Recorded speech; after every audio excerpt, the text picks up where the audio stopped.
Welcome back to another episode of the Wrinkly Brain Podcast. This is a SmoothBrainEDH affiliated podcast where we like to goof, gaff, and talk about the Commander format. I'm your host, Jason, joined by my co-host, Cameron. Howdy, howdy.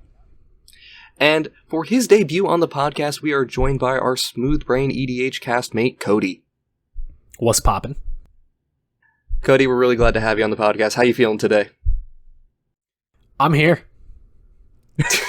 I'm here. It's been a long dead time inside. I'm just here. This is the return of a podcast Cody, and I don't know if it's good or bad. For those who don't know, our friend Cody was on Casual Ponderings. What were you on there for? I forget. How to get started into Legacy, the format, and That's then right. some of the debut lines, the greatest ones, asking me cards I enjoyed the most. Excellent. Well, hopefully we got something that really get you thinking and have a lot to say on, because this week we're going to be talking about product fatigue and the 2023 roadmap that WotC recently presented. It's no surprise to any Magic players that have been here for a while that we're getting dozens of new products every year between the main sets, collector boosters, supplemental sets, pre-constructed decks, Universes Beyond stuff, secret layers, and more. So there's a lot of products out there with many established voices in the community complaining about product fatigue. So the question we have is, well, let's just jump right into it, and how do we feel about it, right? Do you guys like having so many products? Do you think it's too many? Or do you like things like the perpetual hype train as coined by Pleasant Kenobi? Or do you just think that this is overblown? I like Kenobi's. I hadn't, but before we started talking about it, I'm not on Magic Twitter. For better or for worse. Probably for better, if I'm being honest with myself. But perpetual hype train is a good way to phrase that, because I kind of agree that there is too much stuff, it feels like. Especially with like all the, it's mainly, it feels like a lot of the products commander centered, and that's obviously great for us. Like, we love new content and new things to play around with, new commanders, and they're getting more inventive with some of their commanders. Mm-hmm. But at some point, too much is too much. Yeah. Cody, how you feel? I definitely agree with that, especially with how we've moved away from block sets versus being 3 blocks to 2 blocks to now kind of just whatever R&D feels like. It feels like we really don't have any coherency, so there's nothing to really keep us involved with the story. It's almost like we're being jerked around from plane to plane with no recollection of what just happened. I mean, personally, I couldn't tell you what happened last set previous to what happened this set. I mean, it's just, there's so much overload with no time to process. And like you said, Cameron, there's a lot of Commander product being pushed, or stuff being tailored to Commander and EDH as a central focus. Not to mention secret layers. It is a lot. I feel like it's definitely way too much. Yeah, secret layers, if anything, secret layers really push it over for me. When it comes to a lot of the products, I think a lot of it's good. I don't mind how different it is, because like, there's a lot of old products that no one really cared about, mostly like small pre-constructed decks that nobody really cared too much about. But on the flip side of it now, there's a lot of products, and it's really, really hemorrhaging on Commander players now, right? Like, back in 2014, Commander was, yeah, you get one product, right? One of my favorite things to talk about with Khans of Tarkir, you know, people talk about Khans of Tarkir being one of the best sets of the modern age, and that set had literally 5 legendary creatures in it. Yeah, there just weren't as many legends. Yeah, like, this set was not designed for Commander at all. Yet it is one of the best sets for Commander. Yeah, sometimes the restrictions they put on it being, like, now it feels like they design cards for Commander even within their constructed formats, like limited. Like, like these Legends Matter sets, like War of the Spark and the new Dominaria United coming out. Yeah, Dominaria, War of the Spark, hell, even half of these new sets that come out right now having over 20 to 30 legendaries in them. It's like, do we really need 30 legendary creatures in like Kamigawa Neon Dynasty? I think isn't it back to 1 legend per pack? Isn't that what they're doing for Dominaria United? I believe so. I believe so, like yes, that. because they're... Okay. Yeah, if I remember correctly, they're trying for another legendary theme. I mean, which is... I didn't see it that much. I mean, so we're talking about this from the perspective of like established players, but I imagine for Mm-hmm. like newer players who haven't played and don't keep up with the perpetual hype train and look at all the spoilers of the new cards, they pull some cool random uncommon legend that they're like, you know what, this is kind of cool. I'm going to make a commander deck around that. Mm-hmm. And, Yeah. you know, I'm really happy for that person or all those people that have that experience. Just having been established in the game, some of these like uncommon commanders and stuff, they have cool abilities and stuff, but also some of them are just real clunkers, you know? It's like... Yeah. And on the flip side with that, you know, with how Khans of Tarkir was built versus how, you know, for Dominaria United, for example, a lot of the legends that we receive now are kind of forgettable. There's nothing to really make them stick. There's nothing memorable about them. So, you know, the analogy you used of opening an uncommon legend, I couldn't even tell you what that was versus to maybe, you know, one of the few legends that came out from that set. And not just to mention that, I mean, all the new mechanics that we're receiving per set feels like it's just blistering us out. And, you know, you used to enjoy when Gave made tokens, and now every commander does something so wildly different that it's just... If you compared the previous anthology to now, it would be insane. Yeah, like, it's very interesting, but at the same time, like, while I do feel a little bit of fatigue for the commander-focused product, which is important to note, we are commander content creators, the extreme focus on the commander product has contributed to my disinterest in some of the 60-card constructed stuff, right? Because it's like, I would look to 60-card constructed as a means of relief, but there's no Pro Tour anymore, so the competitive edge is not, or the competitive drive isn't there as much anymore, and in addition to that, the designs for like the standard environments have been they're always hit or miss. So like, and some of the eternal formats are kind of a garbled mess, especially with how expensive they've gotten. Most of us coming from being legacy players, especially, I mean, most of everybody on our cast was legacy players at some point, previous before that modern. I mean, it's a totally different scene now than how it was a couple years ago, with certain cards just dominating the format that are designed for Commander, and they just overpower the Eternal formats. And Wizards' inevitable focus on Pioneer and Standard, and they're kind of shunning away from those, is really not helping it in any way. They've also focused pretty heavily on Modern with having the 2 Modern Horizons sets. Yeah, and those also contributed to some of the, like, I can't think of any Modern Horizons cards that contributed to like Commander like product fatigue, like any cards specific off the top of my head that like it's not. Well, Ragavan is kind of that's not really a commander. Yeah, I mean there's a lot of complaints about Modern Horizons and Modern Horizons 2, right? Like take Hogak for example. Hogak is probably a great example of was probably designed as a commander card in mind, and it ended up being a format defining staple in 2 different formats. Granted, it's not so much played in Legacy anymore, and it's banned in Modern, but you know, Hogak is strong. And like we can talk about like design mistakes, for example, like Ragavan was probably a bit too pushed, right? Or they didn't catch how good Oko was going to be because they didn't think about +1ing other people's creatures, right? Like, or your own things, right? Like that was the issue. They didn't think about how dynamic that was.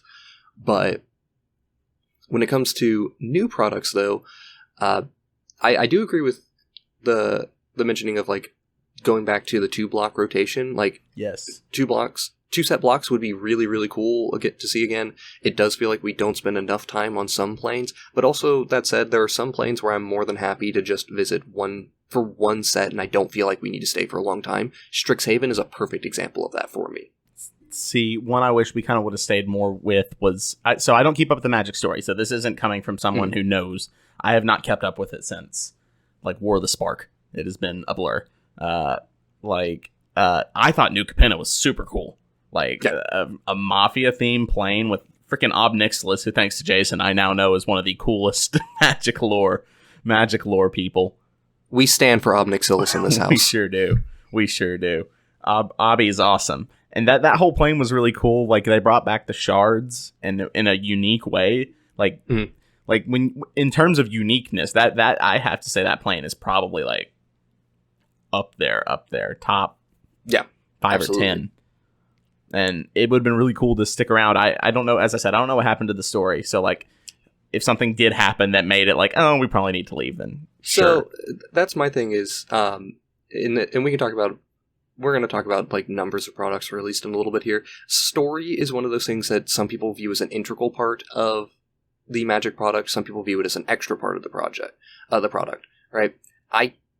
As much as I love the story, and I am somebody who reads every single one of them, at least of the modern stuff, it is kind of a separate thing compared to the main thing, because like in the end, this is a card game, right? You can play any card game and you don't have to care about the story. I don't think Yu-Gi-Oh! Has an ongoing story at the moment that we need to be too concerned about with their new sets, but you care about how it affects the game. And for this, when it comes to New Capenna, the extra side of the story, I don't think gave us enough to do on New Capenna. Fair. We'll also talk about something about potential return sets. If we go back to New Capenna, I actually think it would be much better to go back to Old Capenna. What was Capenna before New Capenna? So Old Capenna is very comparable to, like, it was Old Knights Society. Oh, that's like, cool. It's much more like Bant or Eldraine in how its thematic worked. And it just got crushed by a Phyrexian invasion, and the creation of New Capenna was the safe haven the Angels created to... Like eerily reminiscent of Alara, in a way, don't you think? Or maybe even Mirrodin? Maybe Mirrodin. I'm trying to remember a lot of like old Argentum and Mirrodin lore before Phyrexian invasion stuff. Have we been to Capenna before? No, no, that was a brand new set. Okay, I thought it was a new plane. But... Yeah. Capenna's a completely new plane, and I don't remember if the plane is actually called Capenna. I think it's actually called something else, but... For all intents and purposes, it's... Yeah. It's kind of like talking about Arcavios versus Strixhaven. Everyone knows what Strixhaven is. It's the school. The plane is Arcavios. But you learn something new every day. People don't care because they know the set is Strixhaven. So, Streets of New Capenna, the plane is New Capenna for all I care. Yeah. That is one thing I do miss. And even, like, pushing aside the story thing, like, it let you see cool, new, innovative ways to use, like, the new mechanics from the set. So, like, I know, did Kaladesh bring back Improvise? Improvise was a new mechanic. Yes, Improvise was a new mechanic for Kaladesh. Revolt was specifically Aether Revolt. But, yes. But you get to see how all the cool ways they used Improvise throughout Kaladesh, and I think they used it in Aether Revolt too, right? If I remember correctly, I believe in both. Improvise was actually created during Aether Revolt as well. Oh, It was two new okay, Energy. I believe Revolt. People, Energy was the one that stayed around. People poop on Energy, but it was kind of cool at first. Mm-hmm.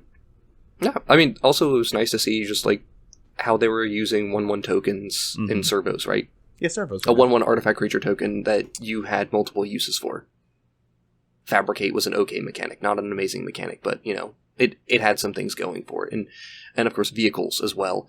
I love vehicles. Oh, I love vehicles. I hate vehicles so much. Sorry, it's hilarious. Cody loves them. Vehicles are one of my two least favorite mechanics in the game. You literally played a vehicles deck yesterday. I did play a vehicles deck yesterday to try to change my opinion on vehicles. It got worse. There was that one cool one, the Mine Crew mech. That one was good. Yeah. Oh, yeah. The Imposter mech? That one's super cool. Yeah, that one was good. How do you not like vehicles when you can Parhelion someone in the face multiple turns in a row? I just want to ask that. So... I don't... Look, you either spend 8 mana to get your Parhelion down, and I don't like that, or you have a Greasefang, and that's your only way of doing it. We stand Greasefang. So we can stand for Greasefang. Vehicles started off as just kind of cute, like, oh, this is kind of funny. And then Looter Scooter happened, and everybody saw. Yeah, Looter Scooter, Heart of Quran. Those two destroyed my perception of vehicles for the longest time. Sky Sovereign's pretty good, too. For sure. That, Sky Sovereign and Aethersphere Harvester, right? Those were the 4 vehicles everyone played. And also in the limited environment, just getting crushed by trains. I was going to say, wasn't there one that had haste? Right, that like was a Crew 3 Fleetwheel Cruiser? Something. Fleetwheel Cruiser is one that people played as well, but the main ones in the limited environments were Renegade Freighter was the big one, and then there was another one that was an Aether Revolt that was just a pain to deal with. I think it was Untethered Express. There's all just really strange, like, mechanically. Like, just, it's hard to get people, like, because if you crew in combat, you can't swing, right? Like, if you crew in a declare attacks phase, right, it can't swing.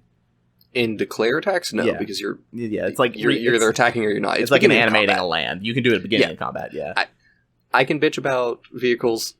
I don't like their play patterns when you play them fairly. When you play them unfairly, that's a different story. He's fine. But now you're doing things... Now you're talking in the unfair category, and I'm a very fair player. So...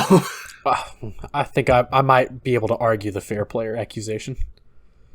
We've seen you on some of the channel episodes. Hey, come on now. I do some fun things, but I play fair for the most part.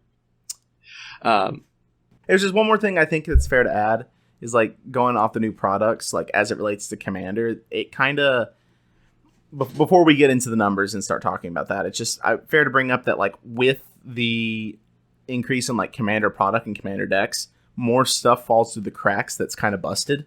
So like even back in 2018, we still didn't have all the craziness that we do now, but they still printed Dockside, and here we are in 2022. Yeah, sometimes I don't know what it is on, and this is something we could probably say for like a big Commander design philosophy episode, but sometimes I don't understand why when they decide to take risks with Commander product. Yep. Like, Dockside, I don't think they were taking a risk, I just don't think they realized how good it was going to be. I wonder if they really only playtest them against each other at that point, like the probably the Commander decks. Yeah, probably. And even in a pre-con environment, Dockside's still good, but it's not like making 6 treasures on turn 3. I would be interested in seeing the amount of allocated hours for their playtesting and R&D. Just as like a basis to see how many hours they playtest those cards, those decks, those designs, and being able to look at it as retrospective. I think that would be really neat to see, because I have a feeling that they typically don't play more than just a couple hours per testing. I imagine there's, like, in terms of actual testing while they're doing these things, the actual designers on it, because of course there's a difference between the design team and the team that does the testing to actually fine-tune the product, but when it's the Commander products, like pre-constructed decks, I believe those teams are much more integrated. This would actually be a great question for like Gavin Verhey and Melissa Del Toro if we could ever talk to them. But Del Toro. I think they probably end up spending somewhere close to 100 hours playtesting. That's what I would have been, 75 to 100. Yeah, and it's per deck, probably. But I can imagine I could also very well see myself being wrong, and they test this like 800 hours. Or, it could even go the other way, just based on the logistics, because at some point you have to justify paying people, their salary to test these things, and we don't know how the budget is exactly broken up. I don't think that's ever been publicly revealed. If we could ever find somebody to talk about, I'd be very interested in discussing that with them. I will give props to WotC being very open about a lot of their design process and, having a lot of good community managers and people to talk to, right? I'm sitting here talking about, man, we small-ass podcasts could probably at some point get Melissa on. Right. Maybe Gavin. I don't know. We can probably get one of them on, right? But at the same time, we don't get to see big business statistics or big numbers, right? And that's like intentionally obscured by Hasbro in a lot of ways. So we get a fair bit, but not all of it. Yeah. Well, they can't tell us everything. Yeah. Especially with so many new TCGs popping up, they're definitely in a realm of competition now versus previously when they had, Pokemon, but it wasn't as competitive as it is today, and then Yu-Gi-Oh!, which has always been around, but it's never really peaked or dropped. Oh yeah, there's been plenty of games, although hilariously a lot of the time their old competition was themselves. Oh, absolutely, for sure. Yeah. They had multiple of their own games going. But yeah, talking about the taking risks in Commander product, right? I really like that. I don't know why Fierce Guardianship and Deflecting SWAT were where they decided they wanted to take a big risk. And then, yeah, just looking at that cycle as a whole, you have those two that are clear-cut head and shoulders above the other ones. And then you give green a fog effect, which, that's a green effect. But, like, it's nowhere... I'm trying to think of a green effect that could work. A fight spell. Yeah, that's exactly what I was thinking. A fight, destroy a pump, artifact, a pump. something along those lines. Like a pump would have been good, actually. I would have been interested in seeing a pump. Not even a fight, just like a good pump, right? Like, say you had a 4-mana spell normally, and it gives +4, +4, +5, +5, or doubles your power even. Like, if you want to do something like that. Yeah. Would it be only for the commander, or do you think it would be too strong if it was able to target other things? No, because I feel like you that can would target definitely anything, be but something that just gives you the little edge to get lethal, like the final gotcha. Yeah, I mean, it would probably be something where of course, it's a free cast if you have your commander out, right? And that could be matter versus damage-based removal. But, you only want it in pretty specific decks or infect. So, yeah, you see them do things like that. And then I think the year after that was the Strixhaven precons, if I'm correct, right? Mm-hmm. And then I love those precons, but they were played extremely safe. Like, they're good, especially the Prismari. That one's actually excellent out of the box, in my opinion.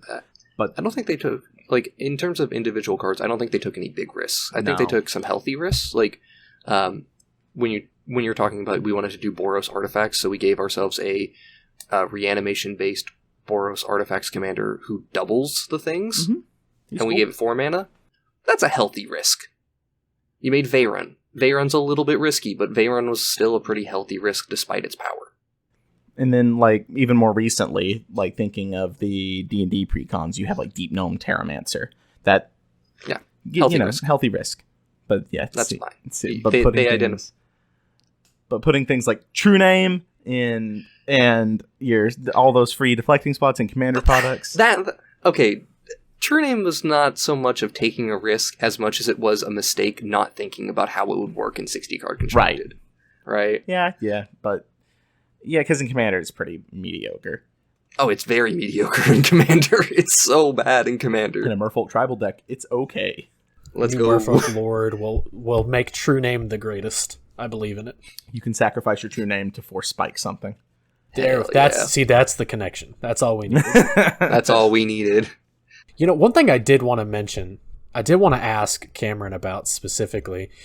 I remember earlier you said that New Capenna was probably one of the ones you'd like to return to, or you enjoyed it the most, or something along those lines. Also, Capenna is the name of the plane according to Google, so that would be kind of the origins of that there. But and I know you said earlier you weren't on Magic Twitter, but that set generated a lot of feedback about burnout, and I feel like collectively that set was where most players, especially some within our own casting, really felt burnout for this year. So do you think that those could be correlated in any way? I'm just curious about what you think. They could be. I know that kind of vibe isn't for everyone. I just think like the film noir crime, like syndicate mafia stuff, I don't know how much like this actually applies to New Capenna, but in my head, like the political intrigue between all of the factions and them not stepping on each other's toes, but also underhandedly doing so all the time. That kind of vibe really is that's really cool to me. And that was actually I know for some people that might not do it, but for me that was it, Chief. Well, I was interested because I thought it was great. We compared Strixhaven to that as well, and both of them kind of have their own unique themes. One's more Harry Potter-esque, more school-esque, and then one is more like 1920s gangster mafia. And so to see one set do so well with fairly little burnout, and then see one do I wouldn't say major, but a moderate amount of burnout, it's kind of interesting. Do you think that WotC from now on will look at whether or not the theme that they're going for a plane, if they even choose to use a theme, will be well received, or if it will be they're just going to take a risk on it? What do you two think? I think they do a lot of surveying to figure out what they want to do, and they have ideas. Like 2 ideas that have been floated around for a long time are a Wild West plane, which I hate the idea of a Wild West plane, but I kind of like it. This is the thing. So, with a baseline Wild West plane, like just borrowing straight from the 1950s and 60s style gunslinging TV shows, I am not interested in. A reimagining in a magic world? Hear me out. Kaladesh gets wasted by a Phyrexian invasion. We go back, it's nothing but cowboys. I can see it. Also, Artificer cowboys, let's go. That'd be fun. It would be so cool. Gavin Verhey, sign me up, Dad. It seems like a decent idea. Like, I really like Kaladesh, and I think it's one of the... Or, not Kaladesh. I do like Kaladesh, but New Capenna. I really like New Capenna. I think they hit it out of the park with that plane as well. I was not sold on the idea of Gangster Noir as a magic setting. Fair. There's still some of the things I laugh at, like, oh god, he has a violin, the violin's a fucking gun. Like, sure. It's fun. A little cheesy, but it's funny. But on the flip side of it, like, you know, if we did a Wild West plane and they reimagined it in a way, I have faith after New Capenna that they would be able to do it. And additionally, neither of you are League of Legends players, right? No. I was previously for like 3 seasons. So like season 1 through 3 and kind of dipped out on season 4. So I reclaimed my grass. So in League of Legends, they have the High Noon skin lines, which is a Wild West themed one. And initially it was very like classical Wild West. And then they said, fuck that, we're going to make it way more interesting. And they made it so that it was much more like gothic Wild West with fire as one of the main thematics to it. One of my main champion, Thresh, got a skin for it, and it is one of the best skins that he has, because he uses a hook and it's now a lasso, and you get the sound effects, right? And you're just like, oh, that sounds so good, right? And how all of the other champions are now integrated into this Wild West idea and how having that role within it. Now I'm like, okay, I can see Cowboy Jace. We can work with Cowboy Jace. What about Jason Assless Chaps? Oh, dude. That would be the greatest. That's my SmoothBrain's first cosplay is just going to be me dressed up as Jason Assless Chaps. Assless Chaps. Hell yeah. So with that being said, what do you think they would have to do for you to be able to accept it, both of you Jason and you, Cameron? What would they have to implement in a Wild West set for you to think that that's like something you'd be interested in?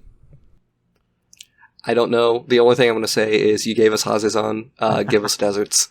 I don't know. That's all I got. So, funnily enough, I'm already interested in Wild West.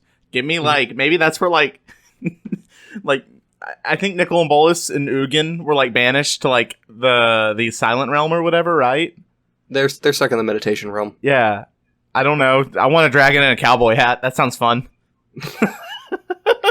If it's Nicol Bolas or Ugin or whomever, I don't care. Just give me a dragon with a little cowboy hat.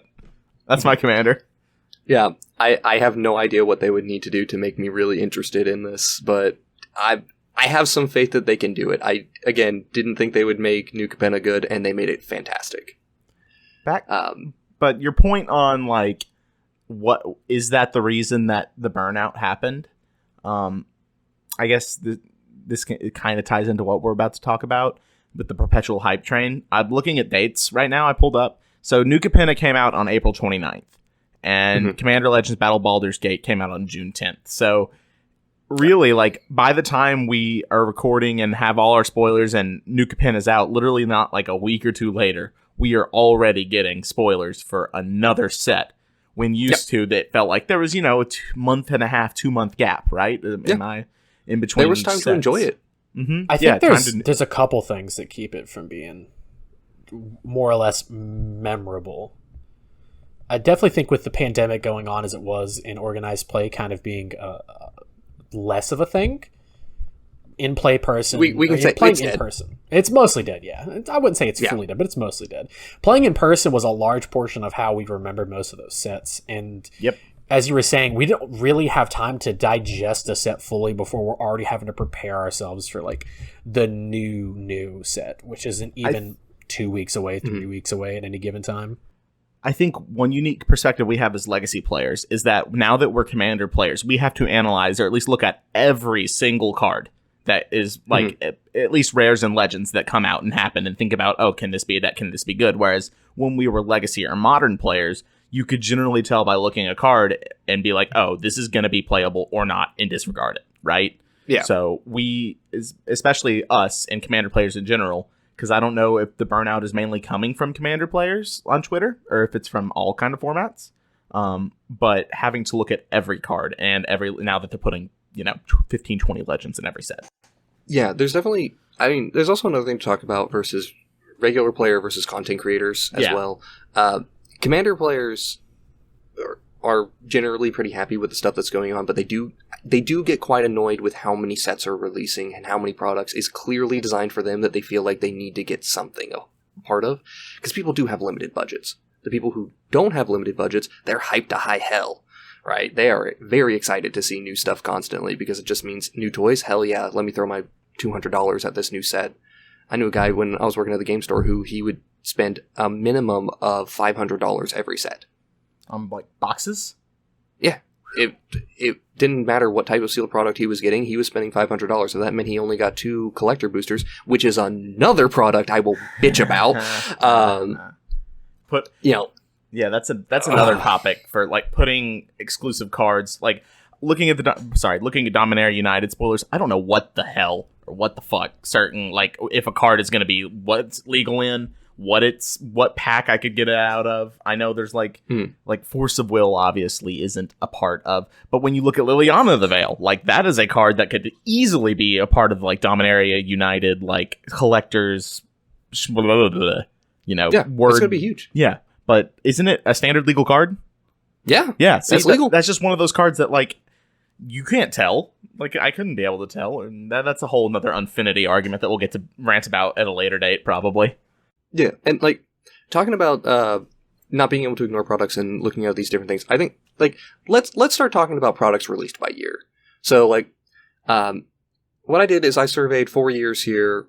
I mainly gathered this from the MTG wiki, so you can fact check me pretty easily, although it does not have fully completed information for 2021 and 2022, so keep that in mind. So products released in 2014, then I had 2018, I chose 2021 and 2022.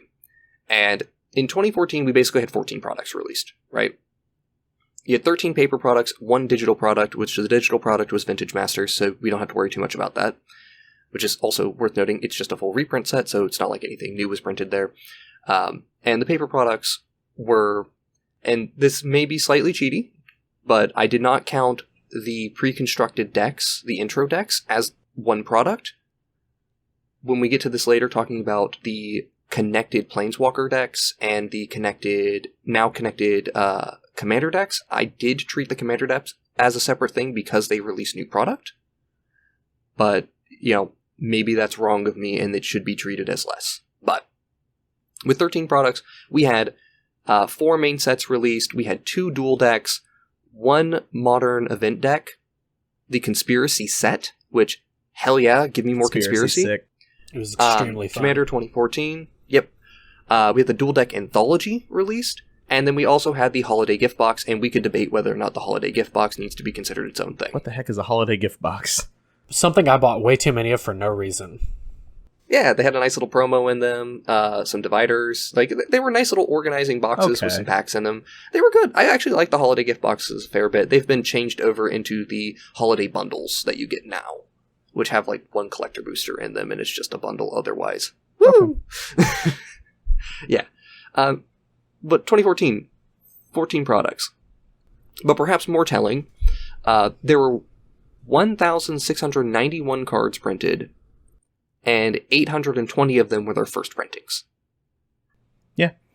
I'm going to tell you now, it only goes up from here. Yeah, I was going to say, I wasn't around at this point, so I know my baseline is 2017. So I actually came into Magic 2 years prior to 2014, so this was when I was really getting involved in organized play. Yep. This 2014 was my first year of really getting into Magic. I started playing Christmas of 2013, so 2014 is more realistically my starting date. Okay, let's jump to 2018, where why'd I pick this one? Dominaria, baby. This is where we're seeing a change. So we have 15 products that are made for, and there's a couple of others that we'll get into. But the 15 products, we've got Rivals of Ixalan, Masters 25, Dual Deck Elves versus Inventors, the 4 Challenger decks that were the first 4 Challenger decks that were released, Dominaria, the set, the Commander Anthology Volume 2, Battle Bond came out at this time, Signature Spellbook Jace, Global Series, Jiang Yanggu and Mu Yanling. Mm-hmm. You had Core 2019, Guilds of Ravnica, the Spellslinger Starter Kit, which, again, maybe that shouldn't even be considered its own thing because starter kits already existed, but this is kind of a different thing. You had Magic Game Night. Now you had the Seasonal Gift Pack, which is kind of like the holiday gift box. And you have Ultimate Masters. We had 2 Master sets released during this time, and we had 1 full supplemental set also released at this time. So this is like a little bit higher than normal back in the day, and it's still only 15 paper products. Mm-hmm. I'll tell you this, I feel very old hearing all of this be called off, and that's years ago. It's going to be 5 years soon. Somebody get me a cane, please. I don't know if I can carry this anymore. Oh, also, I slightly messed up because I didn't put actually Commander 2019 on here as well, so it's 16. 16 products. 16 Wow. 16 products, right? That was So the last two- time right. 2 product uptick compared to 4 years prior. Jesus. I remember being 2 products, that's nothing. Dominaria was like, that was a big deal because that, as you said, that's kind of where it feels like standard, kind of like from War of the Spark / Dominaria onward, you know? And that brought a like lot that's- for yeah, Commander players. Mhm. That brought a lot. the first Legends Matters theme here since Dominaria. OG Legends, and let's not worry about that. Yeah, it's just Legends and Kamigawa, right? Those are the only Legends Matters sets before Dominaria. Don't bring man, up prior that's cool. Kamigawa. Don't bring that up. And then the other 2 things I want to talk about is like other / unaccounted for here. The Planeswalker decks were not treated as separate in here. This is when we had that shift over into using Planeswalker decks as opposed to having the intro decks at this time. I don't know. I didn't treat the intro decks as separate up there, so I didn't bother counting them in there. And then you have the Heroes of Dominaria board game, which everyone promptly forgot about. I didn't even know it was real. I didn't know anything about it. Me neither. Yeah. Not too bad. But again, let's go to our more telling statistic of the number of cards printed, right? We had 2,410 cards printed, with 1,008 of them being their first printing. That's up about So, 200. an uptick of 700 something cards on average. 1691 to the uptick's- 2410. That's pretty Yeah, close. 600 something. Uptick 600 cards total, about 200 yeah. brand new cards. Jeez. Yeah. So, like, the only uptick in 200 new cards is something that I'm keenly interested in, Mhm. right? Because, like, Same. an extra 200 cards a year, okay, sure, I can handle that, right? I only have to learn new cards so much, and most of it's reprints still. That's fine by me. It's about half reprints, half new cards. Mm-hmm. I can work with this. All right, let's get to 2021. No! The set Let's that I dive on in. affectionately have to call. Can you recall what was printed in 2021? Because I guarantee you can't. I'm not looking. Let's make it a All quick right. quiz. Cameron, are you ready for this? All right. What am I doing? I'm not looking. What was the I tried first to- set? The first, standard set in 2021? Sure, let's go with that. So, Mhm. Eldraine was late 2020. And after Eldraine was Kaldheim? Correct. Wait, is it Hang not? on. No, it's not. It's not correct. I'm sorry. Yeah, because you're missing Zendikar Rising. Yep. I forgot we fucking returned to Return to Zendikar. Return to Zendikar, yes. I also forgot, and here I was trying to be a judge for this. Nah, let's just read it out because this is going to be a hard quiz. I promise you, Yeah. you're not going to remember I'm not everything gonna that came remember here, everything. right? All right. So here's the interesting thing: we have 13 paper products, normal paper products to talk about, which is actually less than what we had previously. And I'm even going ahead and separating set-specific commander decks into their own thing. So we have Kaldheim Commander, Time Spiral Remaster. 4 Challenger decks were printed, and that's counting as just one thing. Strixhaven, including the Mystical Archives, are treated as one thing. Commander 2021, Modern Horizons 2, Adventures in the Forgotten Realms, Midnight Hunt, Midnight Hunt Commander. We had 4 more Challenger decks, but these were the Pioneer ones. We had Crimson Vow and Crimson Vow Commander. Like, we cut out dual decks completely, right? We don't have Jiang Yang or Signature Spellbooks really coming around at this time. It's a lot of fluff got cut from what it feels like, and this is much more concise to me. Yeah, I would agree. Mm-hmm. But we didn't talk about Secret Lairs. So, if you count Secret Lairs as a singular product, there's one Secret Lair. You could, if you want to do that. Or you could say that there's 46 different Secret Lairs that were printed in a single year. That is at a frequency of almost 1 per week. For somebody who's bought all of them, I can tell you, it is not fun. Yeah. If you're a collector, you are getting squeezed on Secret Lairs. I can proudly say I've never bought one. I have bought a combination of all of them. Yeah. And it's also worth noting, like, Secret Lairs have wildly different price ranges, right? Some of them are super cheap. I say super, but, like, the cheapest one's like $20, right? Or was there one that was 12 even? I don't remember there being one that was 12. I'm fairly sure the only one was 20. Yeah, but there's a lot that are at $20. There's a lot that are at $25. There's a good number at $30. And then you go as high as Secret Lair, what was it, like Ultimate Edition at $100 each. There was the Fetchlands one, right? That was it came with a special case that made it more. Fetchlands, Pathways, and all sorts of, like, ridiculous priced Secret Lairs. Also, there's just an extreme number of Secret Lairs that are nothing but basic lands. Yeah. Right.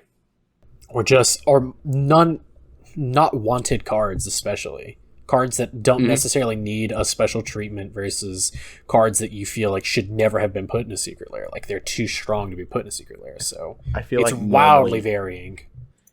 Those end up being, like, the artist ones. Like, the artist has, like, one powerful card that they printed or whatever. And then they throw in, like, one middling one, and then I can't think of any specific examples. So, there's usually one card people really want to get, and then there's a lot of cards that people are like, it's fine. I will say the only Secret Lair I have bought is for one of my favorite artists, Johannes Voss. I bought his Secret Lair, and, that one had Carpet of Flowers in it. Mm-hmm. That was the chase card. The other cards that were kind of medium, like their Sanctum Prelate, which I'm happy to have, because I do play my D&T. But then it's also Sphere Safety and Karmic Guide, which are, like, useful. As far Karmic as, Guide is like, useful. I was going to say, as far as the Secret Lairs go, that's actually not that bad of one. It is one of the most playable ones, right. Which is why I felt fine doing it, but also because... Love you. Yeah. Love you. The one I came closest to buying was the Praetors one, when it had all that. It had Elish Norn, and Gitaxis, all of them. Also, to gush on Johannes Voss very quickly, I'm so glad that he did an entire cycle of basic lands in Dominaria United. So now, if I want to do a commander deck, he did a Sika. I can do a Sika. I have all my lands for her. Oh my lord, we talked about that before doing artist based commander decks. It's Theme like, decks. well, even the basics have to be, so that's tough. Mm-hmm.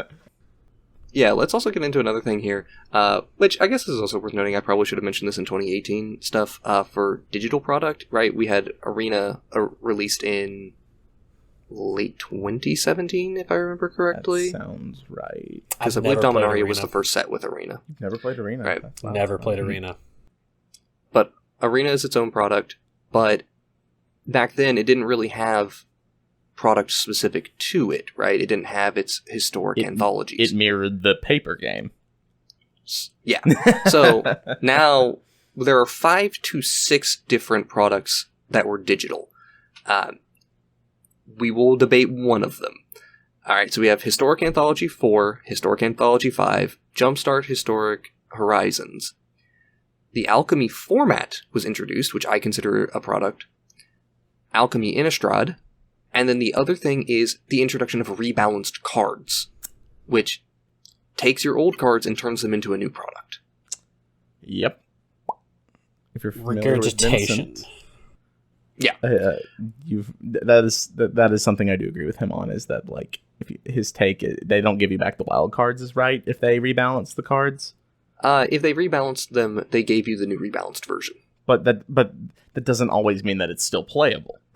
Yeah, it doesn't mean that it's the deck you want anymore. I think the right? example he used was the bear that puts a 1/1 counter on beginning of combat. You're talking for like Pleasant Kenobi, Yeah, right? sorry. Pleasant Kenobi's huge on railing on how rebalancing works because I can't remember both the cards, but you're talking about Luminarch Aspirant in this one, where it got changed from putting a 1/1 counter at beginning of combat to beginning of instep, which honestly not the worst, but it is a pretty significant nerf. You lose 2 power on the next front. Yeah, you immediately lose a power on that combat, which really is important. And then I can't remember the name of the old 4-mana captain who enters the battlefield, and this is a digital exclusive card, and it seeks out. It's like a small Coco on its own, right? That card, I believe, also got rebalanced, and that really nerfed a lot of decks in Historic because of it. This rebalancing is a completely different type of product, and it's something that a lot of people are really, really annoyed with, and understandably so. Not only are you getting all of these anthologies constantly inserting new cards into your format, right? Because we're talking about Historic here. For a digital-only format, it has gotten 6 new products put into it in addition to main sets. Yep. That's a lot for 1 year. I couldn't... there's no way I could keep up. I don't play. No, but let me rephrase that. 5 products, because the Alchemy format itself is a little bit separate, but the Alchemy cards affect Historic, right? So, that's a lot. That's so much, considering that you're also getting 4 base products, 4 base sets every year put into that. Not everyone can afford that. But finishing out the 21-21 stuff, right? So, just talking about these core things, we're talking either 19, if you treat Secret Lairs as one product, and you don't... You disagree with me on whether the Alchemy format or rebalanced cards are their own product. You have 19 products made for Magic, or you have 65 products made in a single year, which is more than 1 per week. Yeah, that's a little bit. and also worth noting, with our good old friend Kaldheim here, and all these mainline sets, we did not talk about set boosters, theme boosters, or collector boosters as a separate product, right? So you could treat it as if that there is an additional 12 paper products in here that we just didn't talk about. Actually, even more than that because of Modern Horizons having collector boosters. I definitely feel that the rise of well-tailored product has really, really gotten out of hand. Yeah, it hurts. I mean, collector boosters, Secret Lairs being out at the same time. I mean, per set releases, that's insane because I don't know any collector booster that's not just below $300 right now. I don't think there is any that you could find in any LGS that's below $300. You could maybe find a relatively unpopular set. I've seen them as low as $200 at times, but, it's not easy to find collector boosters for cheap. And, it's just, to put that in point, the average median income is somewhere per week on the base of the United States is roughly around that area. It's not that high. Yeah, your spare income's just not high enough to be able to keep up with it, and it's very disenfranchising to do that. Yes. By the way, other products that were released at this time, which I think I'm big on Magic branching out a little bit, right? Universes Beyond, we can argue as to where we feel on that, but inviting other IPs in, but pushing your IP out, I'm a huge fan of. The Kaldheim miniatures and Strixhaven miniatures that WizKid made, fantastic products. Magic Legends, great attempt, guys. What is that? That was the ARPG that died after 4 months and never got out of beta. Oh. Yeah. It was real bad. I wasn't aware it even died. I thought it was still in beta. Nope. They just officially announced, only 4 months after it was got to open beta. It died. But on the other side of this, talking about cool things, Boom Studios MTG comics. Those are super cool. I'm really excited, and I really enjoy...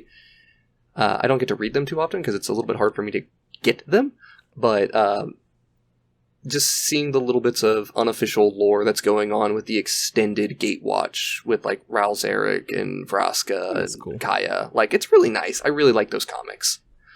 They're a great product to have out there. But let's go back and talk about the number of cards printed. So, in 2021, in the middle of a pandemic, we had 3,483 cards printed, with 1,823 of them being the first printings. Previously, it would be just at about 50% or under 50% were new cards. We have now passed that threshold to over 50% being new cards printed in a single year. And we are almost double the amount of cards that came out in 2018, which was a year of a start of a big push of new products. I see nothing wrong. That's 1,800 cards extra, and 1,103 is the difference between 2014 and now, with those numbers, in case you were curious. Yeah. That's how... almost the sheer number of cards printed in... or new cards printed in 2018. Right. That's the difference. They quite literally almost printed new cards enough to equate the difference of the amount of total cards released in 2014. Yeah. It's only 500 off. That is absolutely insane. And this is an outdated statistics, and I am remembering this off the top of my head. This is not a I don't have the exact quote or the exact source on me, so apologies if I get it off a little bit, or get it wrong a little bit. If I remember correctly, in 2021, towards the end of 2021, half of the legendary creatures printed in all of Magic's existence had been printed since 2018. I remember that post being circulated. Yeah, I do remember that. I remember too. Yeah, in a 4-year period, we doubled the number of legendary creatures. Do you guys think Commander is Wizards' favorite format? Absolutely. They know it's the most popular format. Well, yeah, I think right before it too. I would disagree. I like that Wizards treats the format well. I would disagree that before the pandemic that it was their favorite. I would disagree in that, just because Modern and Pioneer were receiving so much shining, and it felt like everybody was playing it, and everybody was attending SCG Con or the tour, or doing their best at IQs or RQs, and Pioneer. I definitely feel like afterwards, good. And its sense has fallen. It has tripped somewhere along the way and picked itself back up as of late. Yeah, Pioneer going into the pandemic hit, it fell off hard. And I think also part of it was a lot of the things that were in the format, they didn't act fast enough. People were not very happy with Dimir Inverter, even if Dimir Inverter didn't have the highest win rate. But, you also got to keep in mind that it was still maintaining a 50% win rate in a format where everyone was gaming against it. So, Delver problem. Yeah. Yeah, it's not the best. It's not the sign of a clearly healthy format, especially when you're talking about a 2-card interactive combo, right? Yeah. It's hard to deal with. But either way, they've come back and it's made a resurgence.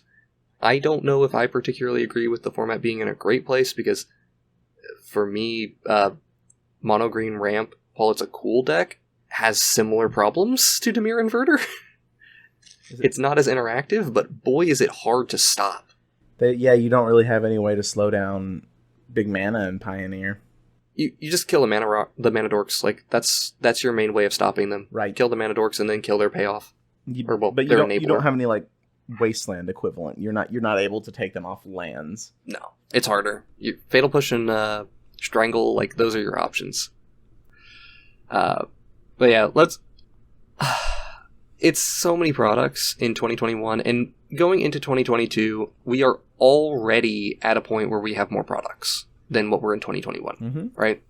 So, in the paper product section, this is counting for the full year from what we know. We have 17 paper products, up from 13. And again, keeping Secret Lair separate. We had Commander Commander Collection Black, Innistrad Double Feature, Kamigawa Commander, Challenger decks, Streets of New Capenna, Streets of New Capenna Commander, Commander Legends Baldur's Gate, the Baldur's Gate Precons. That one you might debate as to whether or not to be treated as a single product, but I'm going to, again, treat them as separate. Double Masters 2022, Dominaria United Commander, Jumpstart Dominaria United, which is a product that I just don't even think needs to exist, Unfinity, the Warhammer 20k Commander decks. 20k? Brothers War. You mean 40k? Sorry. Yeah, 40k Commander decks, whatever. Brothers War Commander decks, and Jumpstart 2022. That's a lot. Yeah, technically Phyrexia All Will Be One is out in, if I remember correctly, January of 2023, so... And it's only August. Yeah, we have four... As the sun sets on the Brother Wars, we start looking forward to Phyrexia's one. Mm-hmm. Yeah. So we still have 4 months left to get through these products. This is a lot of paper products, and we've got 38 secret layers so far, and I am treating the astrology lands as a singular secret layer. You could argue that there's like 40-something secret layers right now because of that. And then we have 6 digital products that have been released so far, with Explorer Anthology, the Historic Anthology 6, Alchemy Horizons Baldur's Gate, Alchemy Streets of New Capenna, Alchemy Kamigawa, and Alchemy Innistrad. So we have... it's almost 3 months left only. Isn't it? No, we got the entire month of September, don't forget. So we have 4 months to do Dominaria United, the subsequent Dominaria United Commander and Jumpstart, Unfinity, the 40k decks, the Brothers War, then the Brothers War Commanders, and then Jumpstart 2022 in 4 months. Yes. Yep. That seems like it's extremely excessive. That feels like I'm going to wake up the day after and not know that those even existed. Yeah. Yes. Also, we're going to get at least 12 to 20 more secret layers. If not because more. we're going into the Christmas holidays. If oh, not my more. lord. Yeah. There's no way they're not going to do a big drop that's going to have at least 8 and probably closer to 12 secret layers in a single drop. I mean, they could look at doing holidays before then. I mean, Halloween is just around the corner. Thanksgiving, if you're privy to that, if you partake in that holiday, there's a couple of other ones. Kwanzaa, the other different types of ones. I mean, there could be a multitude of different ones. Hanukkah, sorry, I couldn't remember the name of it. I mean, Kwanzaa's also good. And you could go. We can talk about some of the other stuff as well. Like, again, put a little bit of a positive spin on this as well. The Netflix series is supposed to come out in the fourth quarter of 2022. Huh. They just canceled their Resident Evil series after 1 season, so I'm not particularly hopeful. Yeah, there's some concerns about Netflix series at the moment, but hey, Magic's branching out a bit, and it's something we've been wanting to see for a while, so I'm happy that it's at least getting a shot. Is it animated or is it live action? I can't remember now. Either way, I just hope that Chris Pratt plays Jace. Other stuff, like, we have more comics, we have more miniatures that came out. Miniatures are always a nice little one to have, especially for our D&D lovers. And then this is another one, and you could debate onto whether or not that this is something that needed to be in the digital products. Arena base set / the new player rewards. The 17 decks. It's like 17 decks you get if you start Arena now. Oh my gosh. You unlock them slowly. It's not bad. It's like its own little How do you set, unlock them? them? I think they can only be played again by just playing. Oh, so it's like a progression missions. system. It incentivizes you to continue playing, which was something, if I remember correctly, like Arena was really lacking before, right? Nothing incentivized you to continue to play other than your screenshot of getting to Mythic and posting on Facebook for 2 people to like. Yeah, but also this is only for new players, right? This is not for established players, and this is like bad decks, right? You're going to get your Skeleton Archers as one of your best cards, right? Nightmare? Spooky. Terra Stomper? So, like, it's not like these are particularly great cards or anything, but it's something so that new players, when they're getting into it, they can play against these other new players, assumingly new players, and not get stomped in the standard queues. Because, like, I didn't mind how bad it was to enter into Arena when I was playing it in the beta, when all I had to do was just, oh, yeah, sure, let me just get my Rivals of Ixalan cards and we're good to go. Mm-hmm. Right? Let me just build Green-Black Explorer and we'll be fine.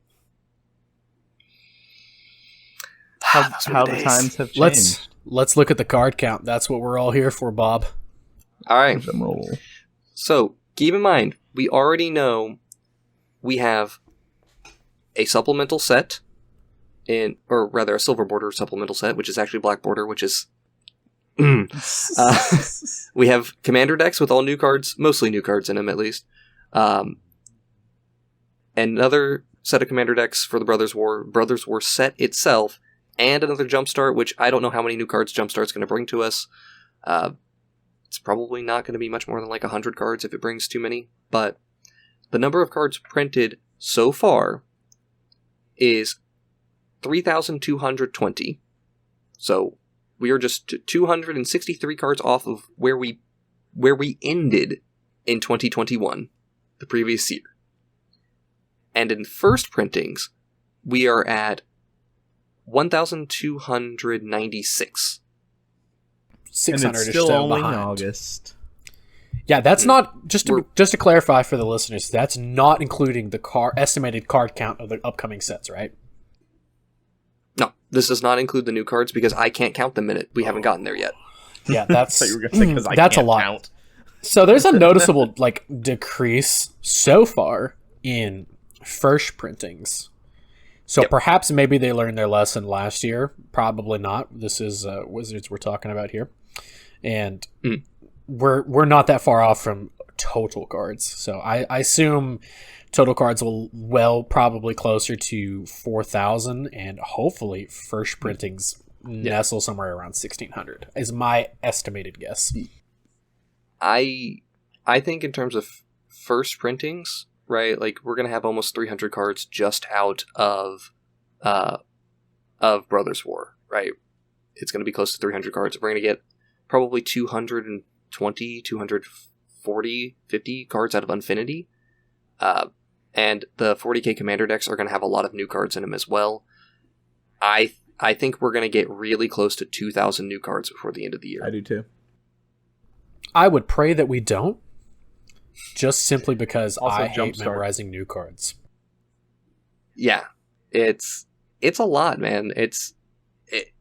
This is just so hard for me to remember what's just happened in a single year because it's just so many things. It doesn't help that these are pandemic years where everything's hard to remember. But this is just so much product. I mean, this is too much for us to do. Our hope would be that in the Brothers War, a lot of cards are just reprinted and they get new arts to match the set versus having totally new cards, right? They kind of like lower that number down, and I'm not quite sure about the 40k commander decks. I haven't heard anywhere specifically that they've confirmed that there's a lot of new cards. So maybe there's just new arts for those, some narrative storytelling there, hopefully. Yeah. So, if we base it off of prior numbers, I definitely think that the 2,000 estimation is probably correct, but let's hope that maybe they learned their lesson and they're going to kind of like wheel it back in a little bit. Yeah, I don't know, but we do know that from most precons, they try to shoot for 17 new cards. It's like 13 or 17 new cards per precon, so we're talking like at minimum of 40 new cards will come out of this. To a safe estimate would be about 65 new cards. So that's still a pretty good chunk added onto the number, right? Already when we're talking about adding another 500 new cards out of just main set stuff. For just the commander decks, that's almost 300 cards, 250, 300 cards of new cards just for those alone, not including the actual sets. That's just the commander decks. Yeah. I'm that number I'm being conservative on, of like, if they're just going by what they've done previously, and whenever they do the big commander set for every year, right? Where they try to include the 17 new cards, conservative estimate is we're getting close to 65, 70 cards of new stuff and not just reskinned reprints. So that's a lot. That's a lot. Also, I can't imagine they're not going to go a little bit hard on it because, you know, you have a whole new creature type in Tyranids and Astartes, so you have to get something in there. I believe, isn't there? Yeah.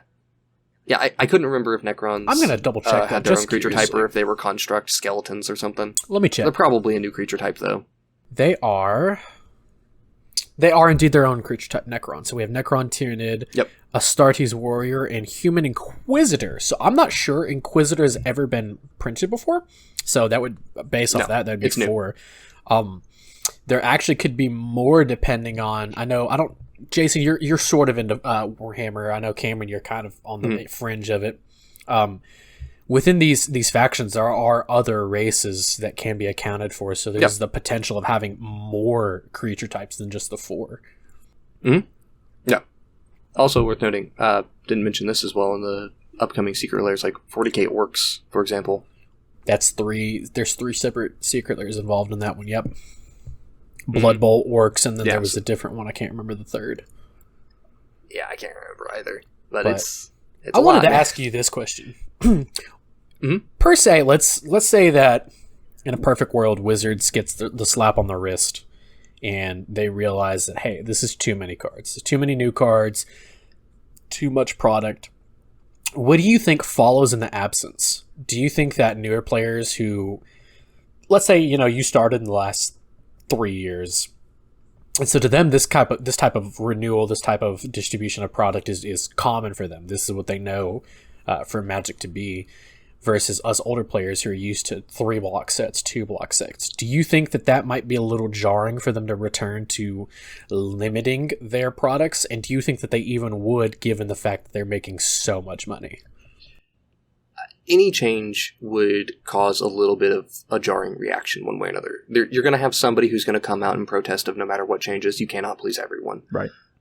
But, for 2022 here, with the products that we know are being released so far, we're talking 62 products in a single year. I do not think anybody is going to be too upset that if they decide to slow down a little bit, right? The easy area... you could say slow down on secret layers. We don't need to do secret layers. As far as I'm concerned, I'm not even that worried about secret layers. Like, if you want to collect secret layers, that's all good for you. That's not my thing, right? I care about the 17 paper products that are being released this year. And, as this may be a little bit controversial, I don't think we need to have new commander decks with every set. I definitely agree with you there. I think commander decks should be reserved for... I think 40k commander decks are a great thing because I feel like it bridges the gap between having... I like the D&D sets, don't get me wrong, but I definitely feel like commander decks maybe would be the best way to bridge bringing new IPs in. Like with the Doctor Who decks, which we'll talk about here in a little bit, that are on the 2023 roadmap. I think that's probably the way that they should go. But once again, it's all down to money. They have to look at it profit-wise. They have to look at it number-wise and see what's there. Yeah. The other thing you could do for this, which I think is also just a really good idea, was if you decide to keep with the Commander Precons, which isn't the worst thing to have out there, right? I think it's not a bad product for getting people into Commander. I don't think you need to include so many legendary creatures in the main sets, because at this point it feels less like you're designing for Commander and more like you're pandering to Commander. Like, give me some quality legendary creatures that I'm interested in building around. You do not need to give me 10 uncommon legendary creatures per set. There's 20 uncommon legendary creatures in the main set of Dominaria United. I remember when it was a big deal that there were uncommon legendaries. There was only like a couple, and then in Dominaria we were like, oh, okay, there's some more. Yeah. But now it feels like there's some with every set. And Wizards has gone back time and time again and talked about how, people love when we go and revisit legendary creatures and see how they're doing, but they always want to revisit that legendary creature and have them be interesting or worth playing. The amount of public outcry I have seen over the new Rada card, which is just terrible. Like, come on, it's our 4th time seeing Rada. I would argue we didn't need to go and revisit Rada. Just having her in the story was enough for me. But having her card be a miserable uncommon that is just genuinely terrible, this was not necessary. But yeah. But not to end on too much negativity here, let's talk about the 2023 roadmap. We got this as part of the announcement stream that happened at this point like a week and a half, 2 weeks ago. And obviously we've talked about Dominaria United coming up in the fall. That's just, we are, at time of recording, we are the weekend before pre-release for this. We've got Brothers War kind of in October, late October, I think, or early November. Then we've got Phyrexia All Will Be One, which I am hyped as fuck for our very big Phyrexia themed set. That will be fun. Mm-hmm. Especially because, spoiler alert for people, if you don't like it, my apologies, I'm not going to put a timestamp to skip to. But, it looks like Elish Norn is growing a world tree. Bro. That's why they took the sap. That's Phyrexia All Will Be One and March of the Machines. It's the march into other planes. Oh, that's sick. And that's also why the promotional art we have shows, I think it was Dina, Borborygmos, Asika, and Kyrie, all and with Chandra all charging into something that looks Phyrexian. My boy, Borborygmos. Bobby? Where did he come from? Bobo's here. Bobo never died. He just got beaten by Domri and got... He coming out of retirement for this one. Good lord. I want to watch this UFC card fight. Wait, yeah. And then Domri died, right? Domri's dead. Yes, I thought so. Nick Old Bolas was like, haha. Only good thing he's ever done. Mm-hmm. So, I'm hype as fuck for seeing how this storyline goes. And March of the Machine, again, this is just a 2-set block as far as I'm concerned with Phyrexia All Will Be One and March of the Machine. I have no idea what March of the Machine, the Aftermath is. That's one thing I kind of wanted to talk about. I'm glad you kind of said that. I think we've exhausted most of our big baddies that have been established through Magic's history, haven't we? Mm-hmm. I mean, we've done the Eldrazi, we've removed Nicol Bolas, we've removed now effectively. Well, we hope we've removed the Phyrexian. We've done this once before. I mean, what do we have left? I mean, we have Emrakul Merit Lodge come back. Yeah, but if that happens, I feel like the community and the player base is going to be so upset. Jumping kind of ahead. If Wilds of Eldraine brings Oko back, I'm not sure that people won't just, riot. Okay, Oko as a big bad, I don't know how I feel about. I don't think Oko is just a casual trickster character. No. I'm saying if they bring Oko as a card back and it's strong, I feel like people are going to riot. It won't be. I know that it won't be, but if they make that mistake. But no, as big bads, I think we've, Merit Lodge is the one that's off the top of my head. Yep. I can't think of any other character. Emrakul's not out of the game. There's some I know there's some really super muddled. Put it's on really your muddled. tinfoil hat and let's start theory crafting, Cameron. There's plenty of good one-off characters for being big bads for sets. Again, going back to Tibble being the cosmic trickster, he's a good one-off villain. Luca, very good one-off villain. What if they do the League of Villains and it's just the Trickster Oko and the Trickster Tibalt? Yeah, and they just employ muscle. That would be cool. I'd be for that. I'd be cool to see what a small League of Villains would look like. At this point, this is no longer a huge spoiler because the Dominaria spoiler's been out for a couple weeks. Limdul's coming back, so we have Limdul as a big bad. He'll probably be the big bad, honestly. They've waited so long to reveal the Raven Man. I can't imagine that after they've done it, that they won't include him in some way. Yeah. He's got to be back in some capacity. It's probably going to have to relate to Dominaria for a while. Slivers, as our existential crisis, still exist. So, man, I can't tell you. If we get a sliver, the actual full-on hive mind as the big baddie, a member of the channel that viewers haven't seen in a long time, Corey, would probably just lose it. Secondly, I would be so excited for that. Slivers being brought back in 2014 was so impressive to me. Or in 2013. Was it 2013 or 2014? I think it was 2013. Was so grandiose. It was so impressive. It was so amazing. I love it so much. So if they return, that would be super cool. Slivers are a good existential threat, and I'm really interested in... I want Slivers to come back. It's been a long time since Sliver fans have gotten a big thing to be excited about. Like, they had their stuff in the original Modern Horizons, that's great and all, but, 3 Slivers that you care about is not nearly enough. And they actually were releasing Sliver cards recently with the Secret Lair, if you remember that. That was kind of like the secret thing. Everybody saw that, and they think it's like a prelude to maybe next year, so we might even go to another Sliver-based set. That would be super cool. Or maybe Slivers are somehow included in Ixalan. I see that's in the winter roadmap of next year, so that might be something that would be really cool to see. And, like, we don't need to go, cycle through big bads constantly.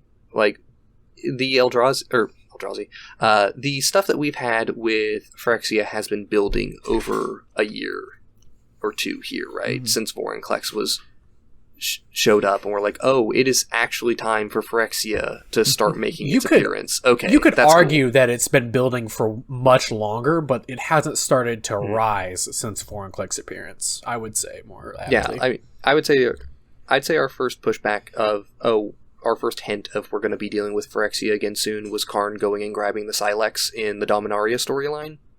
So you could say we've been building for this for 4 years. And then just, it was always present in the back of our minds that Phyrexia could possibly come back since the set. It has always been our little bit of existential dread. Eldrazi is something that I'd also firmly believe are something that could come back and would be a good existential dread, because the description of what Eldrazi are... we don't know. I don't think in the lore, at least, we're 100% certain that Ulamog and Kozilek are dead, but they were very wounded by the channeling of the ley lines. I want to say that they definitely said that Ulamog was like in ash. I want to say that he was burned to solely ash. But once again, that's like a goldfish pondering how a human can breathe. We're not entirely sure of what is beyond the blind eternities and what that race is capable of. This might not even be death. This may be a temporary setback, and then a few years from now, Ulamog might come in and slap the ever-loving shit out of us, and we're all of a sudden back to where we were, and Gatewatch returns, which I would pray that doesn't happen. Absolutely.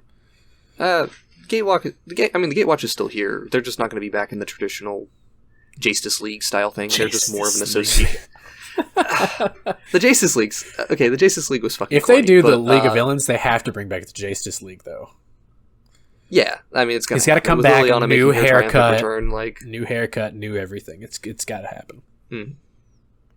We're gonna see another Planeswalker Matter set probably at some point where it's good guys versus bad guys. I'm cool with it. I think that'd be neat. But yeah, going back to this a little bit, we have all of our stuff through 2023, at least in terms of main sets. March of the Machines Aftermath, again, seems like it's going to be a small supplemental set. I don't know what it's going to be. I don't know. It's our Avengers Endgame, but significantly shorter. Significantly shorter. It's what it is, right? My eyes rolled so far in the back of my head when you said that. But that's what it is. Oh, I'm not disagreeing with you. I am just grimacing at the fact that is basically what it is. There's never in Magic's history been something like that, has there? Where there's been like an actual supplemental set new type of product to end a set almost? That's kind of weird. Yeah, I found some small statements from Mark Rosewater on it, like saying it's like a small supplemental set that will be standard legal. And to clarify, they are both being released within just a short time. They're still in spring of next year. I believe that, for those who can't see the roadmap. Yeah, I don't know if they're even one after the other, or if they're just being released together. It wouldn't make sense if they were released together. Couldn't they just combo that into the same set? I don't know. Maybe it's Commander decks. Worth noting. I was gonna say, I just noticed like this is when Commander 2023 would come out. Maybe this is just the Brothers War Commander decks, but they put a new title on it calling it the Aftermath. Maybe, I don't know. No, they do say small supplemental that will be standard legal. Yeah. So there has to be some type of packs involved with this, but it may be tied in with the Commander decks then. So maybe that's how they're doing it. But that would also be weird because the Commander decks would probably be standard legal then. We don't know. Short answer, we don't know. Hey, it's not like we haven't had Command Tower and Arcane Signet standard legal before. Thank you, Broldex. Very cool. Wait, that's right. Oh my Yes. lord, that's so strange. Speaking of Eldraine, Wilds of Eldraine is coming. Yeah. And you mentioned Oko. I think Oko might come back. I'm not sure. I like if they were gonna Eldraine do as a that. plane. I think it'd be. I definitely like Eldraine. That's cool. I do.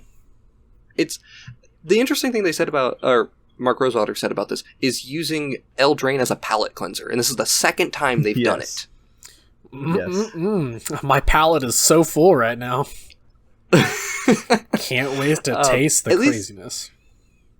Yeah, I mean, relative to the heaviness of the lore that comes with war arcs, right? Eldraine is very whimsical, so it is very much a palate cleanser by comparison. Mm-hmm. But Eldraine is dark fairy tales.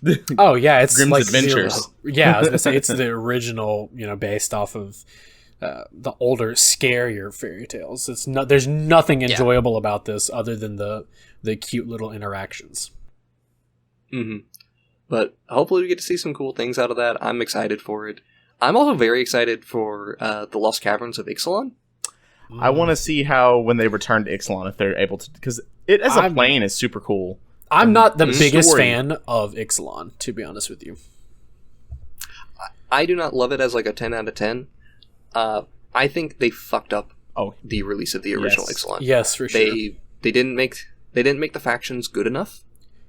The set was underpowered, and that was really problematic for the standard environment for people enjoying it. Honestly, you could just give the set the Godzilla versus King Kong treatment and just make it nothing but monsters and limit the amount of humans involved.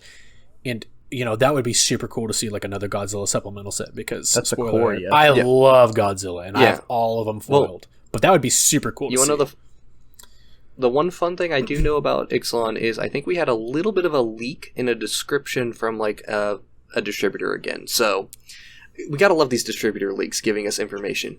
There is very likely a very cool card type coming back with Ixalan. And it's traps. Ooh, traps are fun. Yeah, we haven't seen traps since original Zendikar. That's really cool. Interesting. So, yeah, that's super cool. I like the design of traps. It's just, alternate casting cost. Get your, if your opponent does something, you get to get them.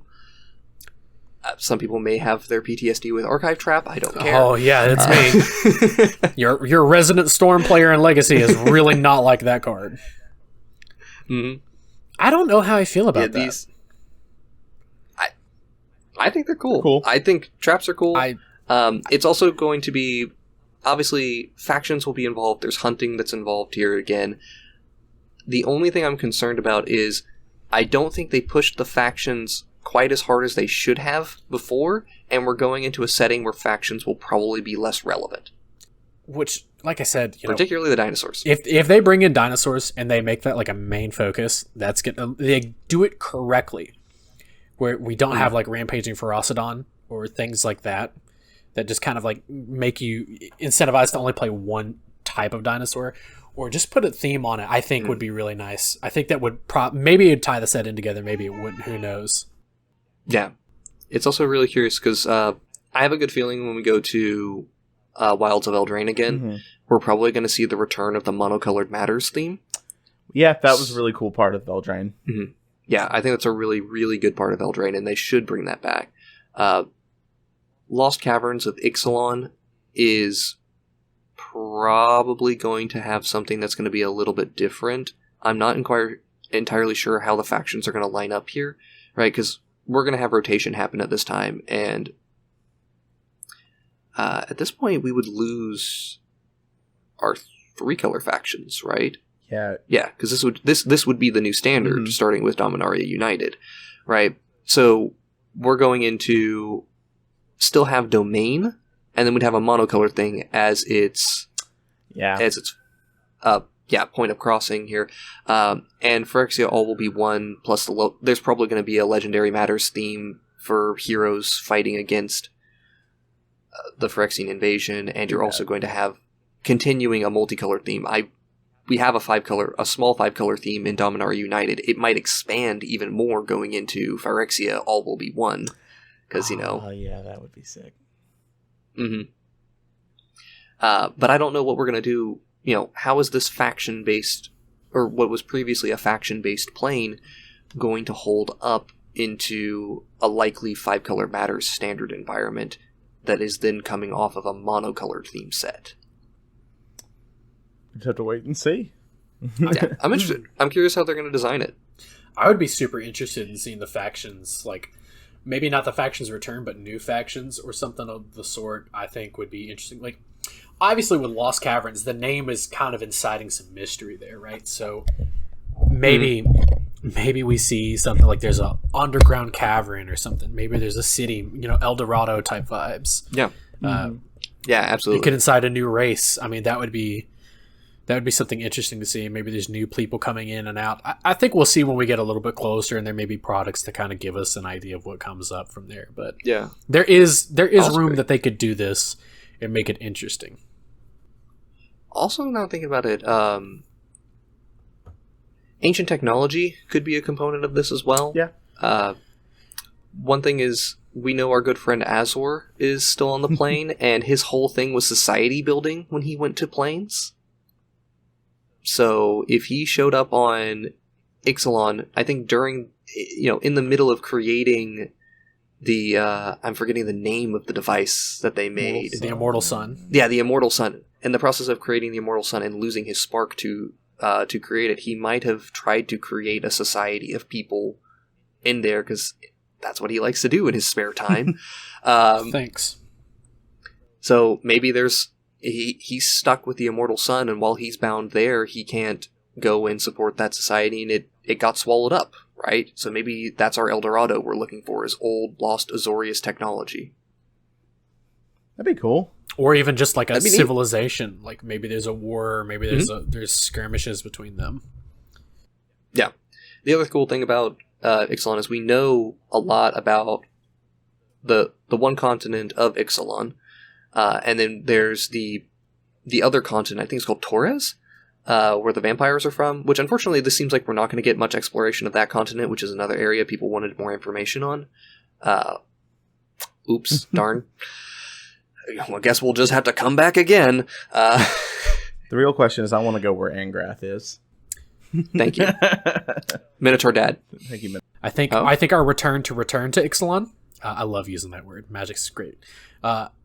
What if, it's the factions coming from their respective islands, maybe, and they're going for, another island?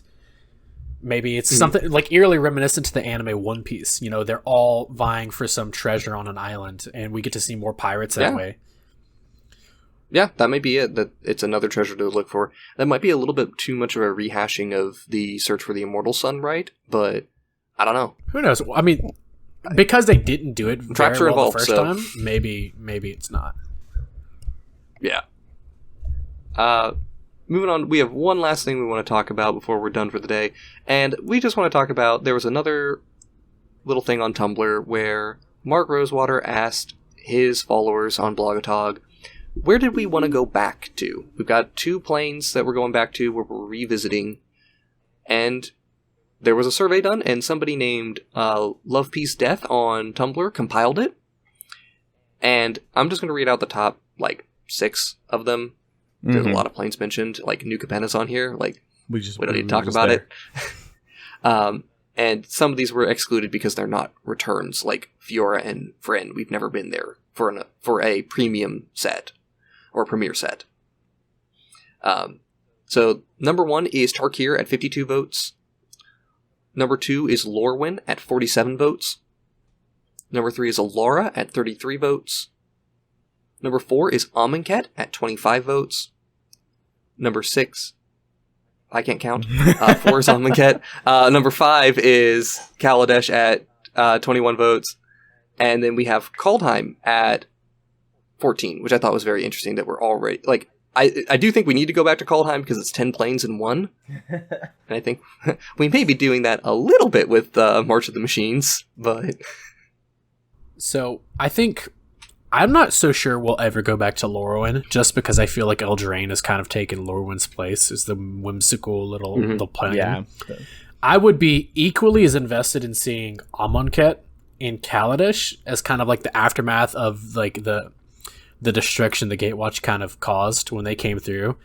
because Magic definitely has the good guys save the day, but they also are explicitly aware of the damage that has been left in the aftermath of them saving the day. So I would be super cool. I think it'd be super cool to see Kaladesh after Tezzeret stolen everything, and after that has happened, and then seeing Amonkhet after the gods. I'd be especially interested in seeing Amonkhet, because with the gods being, a few gods being killed, and I think only one survived, wasn't it? Was it Hazaret? Yeah, Hazaret, and then like the outside, the city and the walls was exposed to the desert, right? Like yeah. I think that would be super also cool. Seeing. I believe the 3 primordial, like the bug gods, are still around as well. Yeah, Locust God, Scarab God, and Scorpion God. Scorpion. Yeah, there might have been something that happened to them during War of the Spark, but I didn't read that novel because I refused to.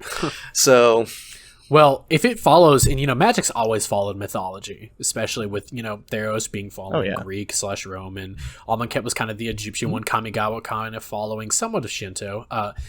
There's so much in Egyptian mythology that could be more or less translated over or taken inspiration from, that they could definitely create another extremely compelling and interesting story for Amonkhet for them to return. Kaladesh, I'm kind of interested because I don't see how we would return there, but I'm sure they could make it. I'm sure they could. So, for Amonkhet, one of the things is we know that mythology and tropes, or like that little bit of familiarity, are the types of things people like. It gives them something, an initial interest in it. If you don't know anything about it, you might not be so interested. But I gotta say, we don't need to be the Rick Riordans of Magic to make things happen, but this is pretty good. I think it's pretty nice if we can get a little bit more of the Egyptian mythology mixed in there, because I'm forgetting the name of them now, but the demon crocodiles, for example, that was something that people didn't know about. I didn't know about this because I didn't follow Egyptian mythology so closely, and I thought that was super fucking cool. That, there's just casually demon crocodiles in in Egyptian mythology. Yes. Fuck yeah, give me demon crocs. Anubis's pet, one of the ones that actually determines whether, it's the consequence. Of when you weigh your heart versus the feather of truth is one of the demon crocodiles. But it's specific. Super cool. In specific things. There's interest. One of the things I was very confused about with Amonkhet is there's one very big bug god, or primordial being, however you want to view it in Magic terms, that wasn't mentioned or alluded to, and that would be Khepri in our world, the scarab god, or one of the incarnations of Ra. I think, that would maybe be, what if we return back and they're being beset upon by these 3 beings, and they're searching to somehow awaken him or other beings. That would be super cool. There's so much that they could do. Yeah. There's so much room to play with. Yeah, tying that in with the existing Magic lore, when Nicol came and messed with the plane, first of all, it's worth noting Amonkhet is a plane of death. It is a plane that has lived naturally with death for its entire existence. It is just a component of life on that plane. It is the soul, the world soul of that plane spoke to Nissa and was just like, that's what we do here. You see this woolly mammoth out here, or elephant, whatever it was, dying, and the baby was very sad, and then the mother just rose with it and walks off with it. That's just life on this plane, right? Zombies are just a normal thing here. It's worth noting, though, that when Bolas came here, he killed 2 gods. Why haven't they come back? So, I love that you brought this up, because for those who don't know, mythology and theology was one of the few things I studied relentlessly in college.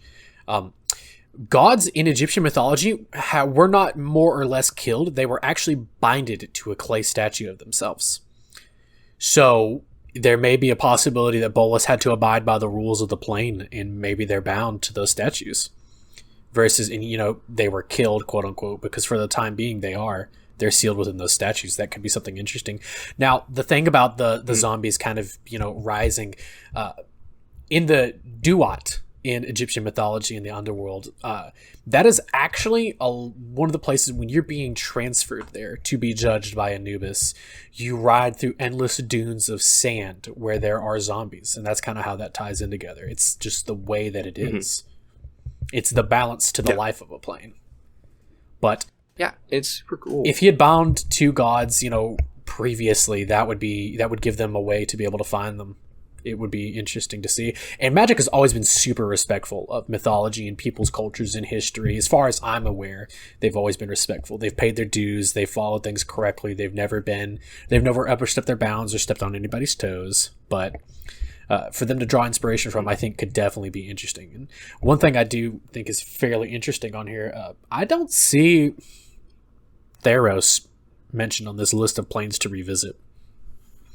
Not at all. I think everybody's in agreement that probably shouldn't be revisited for quite some time, if ever. A while. Yep. I wouldn't mind going back to Theros again and doing a little bit more proper exploration of the lore and society there a little bit more. But we've visited a lot of the tropes already, and it never feels like it always feels like they do a good job with Theros, but they never do a great job with Theros. It's very safe for them. It's very safe. It's never a risk taker. Yeah. Plus, the other thing is, it depends on whether or not Mark Rosewater is successful in getting enchantment creatures to be evergreen. He wants them to be evergreen. And if we have them be evergreen, that kind of removes some of the interest in Theros, but at the same time, it makes it a very safe return. So, like, if you just want to do an enchantments theme, well, it's easy. Theros already has what you need. Yep. But yeah. The only one thing I want to say is Kaladesh. Kaladesh is in a post-war recovery situation, or post-rebellion recovery situation here, so there's something interesting to talk about. But I want to tie this in with a theory that I saw online someone was talking about, is somebody thinks that to answer the March of the Machine, if there is a world tree that is branching into all the worlds again, that's probably going to cause some cosmic issues in the balance of the universe, and we may need another mending event. And if we need another mending event, there is one particular thing I want to see out of Kaladesh. That entire plane's ecosystem is based on the flow of Aether, which is just pure mana. If this disrupts the entire flow of mana across the multiverse, there would have to be a major change in how Kaladesh functions, and the lives of the Aetherborn in particular. Yeah. So there's going to have to be some type of existential crisis for the Aetherborn, and I don't want to inflict pain on one of my favorite groups in all of Magic, but I want to see them overcome this problem, and in particular, if possible, if we do have another mending event that changes how Planeswalkers function, original Planeswalkers were beings of pure mana, please give me an Aetherborn Planeswalker. That would be very cool. That would be super, super cool. I don't know, that could definitely like leave the plane in a Alara type kind of style event, like if there was shards of it, or maybe the plane fractures and something of that sort, but I don't know, that's a very interesting theory. I just don't see... They would have to really craft that world and bring it to fruition to make it believable for something like that to happen. Yeah. It'd be a little bit difficult, I think. But at the same time, that's fun. That's fun theory for me. I just really hope we're able to do something. Also, just give me an excuse to have an Aetherborn Planeswalker. That's your headcanon. That's my headcanon. That's what I want to work with. Give me. All right, and I think we're done for the day, guys. Thank you very much for coming onto the show again and chatting with us about the roadmap and new products releases. I think we have some very good and insightful things to say. We had some very good and insightful things to say on this. And once again, thank you to the viewers for coming out and watching out another episode of the Wrinkly Brain podcast. If you'd like to see edited gameplay videos, go check out our main channel, SmoothBrainEDH. We upload every Saturday, and we have game night immediately after on our Discord server, so if you want to come and play with us and chat with us about a new episode perhaps, or do anything you want, like, we're here to hang out with you guys. Don't forget to like, comment, subscribe. It helps a lot more than you think. Those metrics are very important for helping these channels grow. And lastly, if you're interested in supporting us directly, you can either go on to our Patreon, or you can use one of our affiliate links, for example, with Dragon Shield affiliate link. We get a small kickback for that, and we really appreciate anything that helps us get new products, spend all of our money on ink so that we can continue to make great videos. This has been Jason with Cameron and Cody. Thank you all very much for watching, and have a great day.